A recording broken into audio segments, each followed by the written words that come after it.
invité culturel avec Linda Tamdrari.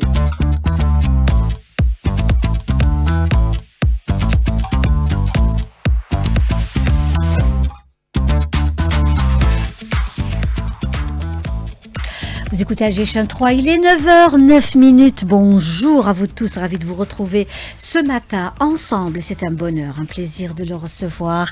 Il s'agit de monsieur Ahmed Benzeliha, qui est écrivain, président du comité Mémoire du Monde à l'UNESCO Algérie. Il est parmi nous ce matin à l'occasion du mois du patrimoine.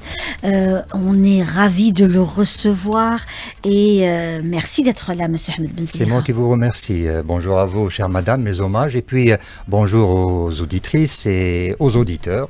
Je leur souhaite une excellente journée et j'espère que nous passerons ensemble un bon moment. Certainement, certainement. Alors, monsieur Ahmed Benzeliha, on vous suit également donc à travers la sortie de vos livres, autour de l'histoire, autour des passions que vous avez en vous, mais vous êtes aussi donc président du comité Mémoire du Monde qui dépend de l'UNESCO. Absolument. C'est un espace d'échange, de partage où on met de réflexion aussi. Oui. Où on met en valeur notre patrimoine, en particulier le patrimoine documentaire. Très bien. Voilà. Donc, il y a un travail qui est en train de se faire. Mais avant cela, vous-même, monsieur Ahmed Benzeliha, vous êtes un passionné du patrimoine matériel et immatériel, des détails de la vie au quotidien de l'Algérien. Absolument. De l'Algérie en général. De l'Algérie en général, des cités, de la cité. Oui. D'un savoir-vivre, d'un savoir-être. Vous mettez aussi en avant ce raffinement. Absolument. Je pense que le savoir-vivre est une vertu essentielle parce que d'abord elle permet la vie en communauté, les échanges et puis le fait aussi d'avoir une échelle de valeurs à défendre et à illustrer de manière quotidienne dans sa vie familiale d'abord, ensuite dans sa vie sociale et dans la vie de la cité de manière générale. La cité, la citadinité, c'est-à-dire le citadin, quand on revient un peu à la ville et à l'organisation sociale aussi d'une ville et aux citoyens. Le citoyen tout à fait, et tout le cela, citadin a des devoirs et aussi beaucoup d'obligations. Absolument, tout cela est interdépendant. Vous savez, la vie en communauté, la vie en cité est éminemment politique. Et donc, elle est sous-tendue par notre conscience de notre comment dirais-je, de notre citoyenneté d'abord, ensuite de nos devoirs, de nos engagements, et puis pour reprendre un président américain, John Fitzgerald Kennedy, à chaque fois il faudrait que nous nous posions la question suivante: qu'est-ce que je pourrais faire pour mon pays, au lieu de l'inverse. Voilà, donc justement, la ville, la cité, les grandes villes de l'Algérie ont aussi toute une histoire, un quotidien. Absolument, qui s'est construit au fil des siècles, je dirais, même au-delà, au fil des millénaires. N'oublions pas notre pays, nos cités, notre citadinité date de millénaires. Au moins, je pourrais citer Massinissa, donc les royaumes numides et le grand royaume numide unifié dont Massinissa a été à l'origine. Et donc nous ne le soulignons pas souvent, nous sommes issus et les héritiers de grandes civilisations. Et de civilisations qui sont, je dirais, qui sont présentes en nous, même si on n'en est pas véritablement conscient, et qui ont construit l'Algérien d'aujourd'hui. Un Algérien, je le souligne encore une fois, et nous l'avons prouvé avec l'accueil que nous avons réservé à sa sainteté le pape, ouvert sur le monde, ouvert sur le dialogue, curieux et toujours accueillant. Et je pense que c'est des vertus qui ne sont pas nées du néant, qui ne datent pas d'hier. Elles remontent au tréfonds de notre être algérien, et parfois nous ignorons ce genre de choses. Si nous prenons, par exemple, vous parliez de citadinité, et la citadinité avec la ruralité aussi, c'est des mondes complémentaires, tout à fait complémentaires. Nous avons construit, par exemple, des réseaux d'interaction, de relations religieuses avec les tariqas soufis. Ces tariqas, par exemple, irriguent notre pays. Parfois, nous avons tendance, avec le prisme de la modernité, à ne considérer les choses que selon nos lectures du XXe siècle, de l'actualité, etc. Alors que ce pays-là est un pays très ancien et avec des régions qui, depuis très très longtemps, ont formé un bloc commun. Donc je parlais par exemple des tariqas soufis. Les tariqas soufis ont contribué à irriguer tout le territoire national. Parfois, on est étonné de trouver, par exemple, qu'au niveau du Sud, il y a eu des alliances entre des confréries du Sud, des confréries dites du Nord, que tel leader religieux du Sud a épousé telle fille de Sidi Abdelrahman, par exemple, puisque nous sommes dans la ville bastion de Sidi Abdelrahman, Taalibi. Et donc, je pense que nous devrions revenir vers notre patrimoine. Ce patrimoine très riche, très, très significatif, et qui n'est pas seulement une richesse, je dirais, inutile ou un luxe. Non, c'est une richesse économique aussi. Nous avons tendance à l'oublier. Notre patrimoine nous avons un sous-sol qui est, alhamdoulilah, un sous-sol qui est riche en pétrole et en gaz, mais nous avons aussi un sol qui est riche en civilisation, en strates civilisationnelles, en patrimoine qui peut être transformé en ressources financières. Il y a des possibilités, pour vous donner des chiffres, de faire 1 à 3 milliards de dollars an au travers de ce que nous pourrions nommer le tourisme culturel, patrimonial. C'est un tourisme particulier, c'est un tourisme, je dirais, entre guillemets, élitiste, mais qui va nous permettre, à l'inverse du tourisme de masse, de conjurer le risque du surtourisme.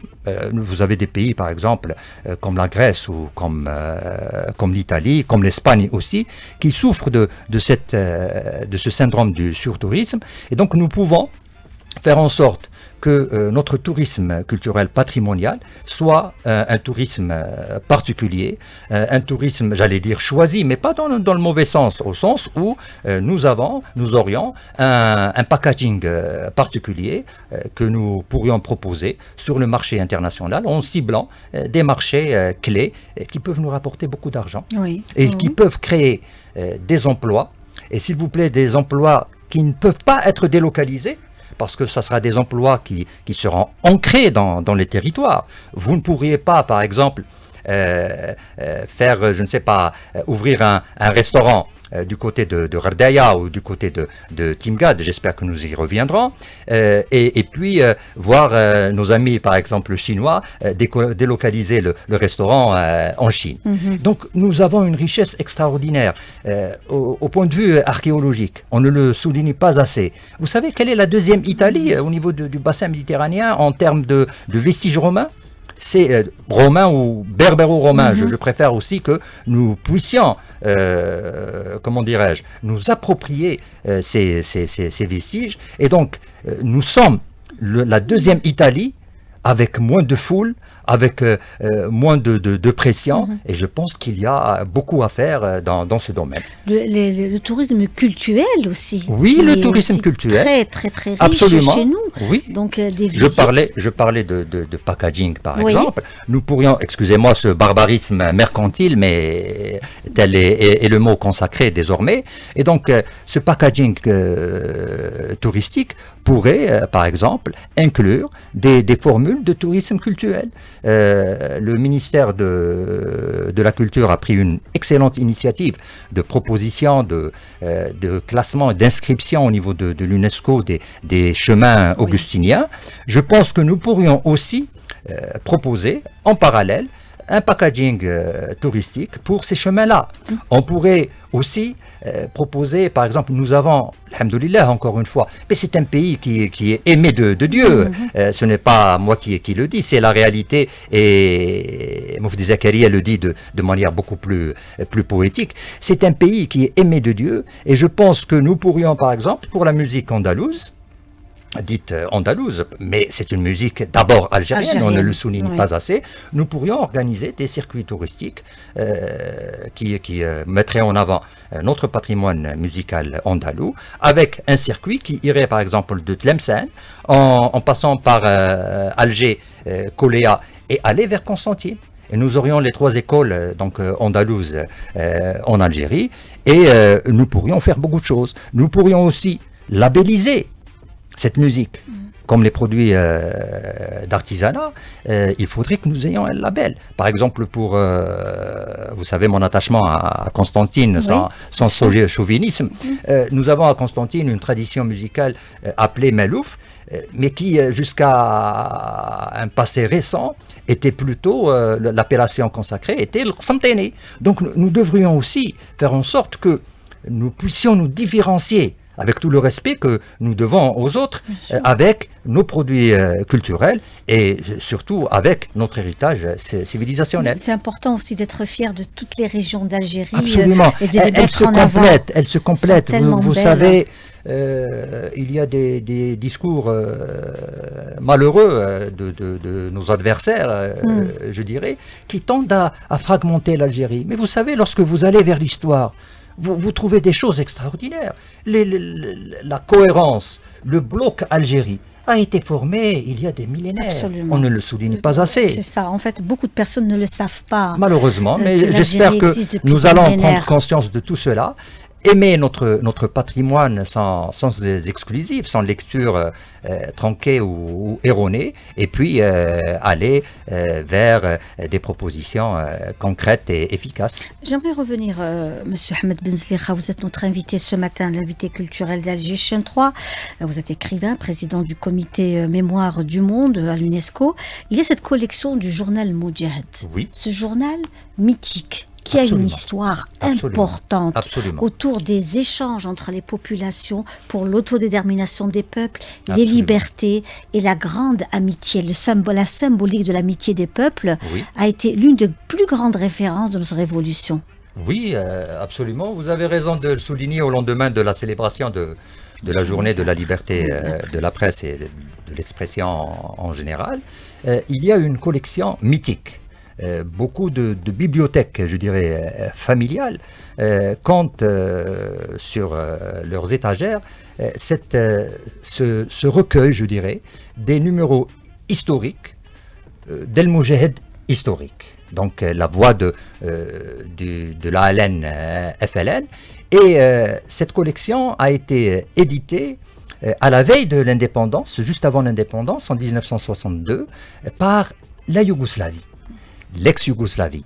Et elle témoigne donc non seulement de notre lutte de libération, au jour le jour, c'est le cas de le dire, au quotidien, mais aussi de l'amitié, comme vous venez de le souligner, entre les peuples et entre les deux rives de la Méditerranée. Et ne l'oublions pas, l'Algérie, c'est le plus grand pays d'Afrique. Mais c'est aussi, on ne le souligne pas assez, et on n'en est pas assez conscient, le plus grand pays méditerranéen. Nous sommes le plus grand pays méditerranéen. Nous sommes le phare, je dirais, de la Méditerranée. Nous avons la chance inouïe d'avoir un patrimoine extraordinaire. Nous avons des sites qui sont classés au niveau de l'UNESCO, même si nous aurions pu avoir beaucoup plus de sites. Nous avons 7 sites principaux. Je vous donne un ordre de comparaison. La Grèce, par exemple, n'a que 2 sites classés. Et donc vous voyez bien tout le potentiel qui est là. Et pour revenir à la collection d'El Moujahid, le comité Mémoire du Monde, donc UNESCO Algérie, a proposé l'inscription de cette collection au niveau du registre Mémoire du Monde international. J'espère que cette proposition aboutira, Inch'Allah. Je voulais aussi revenir sur les personnes qui ont créé ce journal, ces grandes personnalités algériennes et étrangères. Oui. Qui ont enrichi, qui ont apporté leur apport pour la création de ce journal Moudjahid. Oui. Il y a eu, vous savez, c'est d'abord un effort commun, mais celui que j'ai à l'esprit en ce moment, parce que c'est quelqu'un que j'admire beaucoup, même si je n'ai pas eu de relation suivie avec lui. Pour l'anecdote, je le rencontrais de temps à autre pour lui présenter mes respects. C'est moi qui prenais la liberté de l'aborder du côté de l'Qubba. Et c'est feu, Allah yarhamou wa Zahir Haddad. C'est une personnalité hors du commun qui a beaucoup apporté à la presse algérienne, et notamment en participant donc à la rédaction et à l'animation de ce quotidien emblématique qu'est El Moujahid. Mais aujourd'hui, à notre tour d'être les Moudjahids, si je puis m'exprimer ainsi, du devoir national, du patrimoine national, et puis aller de l'avant en nous ouvrant beaucoup plus sur nos richesses qui ne sont pas seulement potentielles. Nous n'avons pas besoin d'inventer un patrimoine. Nous avons un patrimoine, nous avons une mémoire, mais je pense qu'il s'agit pour nous de le valoriser et puis d'en tirer profit, non seulement pour notre bien-être, je dirais, propre, j'allais dire affectif, civilisationnel, culturel, social, mais historique, mais aussi du point de vue économique. Vous savez, aujourd'hui, l'économie culturelle est un champ qui est régi par des règles managériales, par des approches, par des business plans, etc. Et tout ça peut se faire, surtout à l'époque, au XXIe siècle, où le numérique, le digital, ce monde virtuel occupe beaucoup de place. Je voulais revenir sur ce point essentiel aujourd'hui, les réseaux sociaux, la communauté algérienne à l'étranger qui aujourd'hui joue un rôle très très important pour donner aussi une visibilité à l'Algérie à travers des détails, peut-être comme vous l'avez si bien dit, pour nous c'est quelque chose de tout à fait normal, ça fait partie de notre quotidien, mais le regard de l'autre et surtout de l'Algérien qui est né ailleurs et qui découvre l'Algérie. Notre communauté à l'étranger, qui est importante, quantitativement et qualitativement, a un rôle à jouer.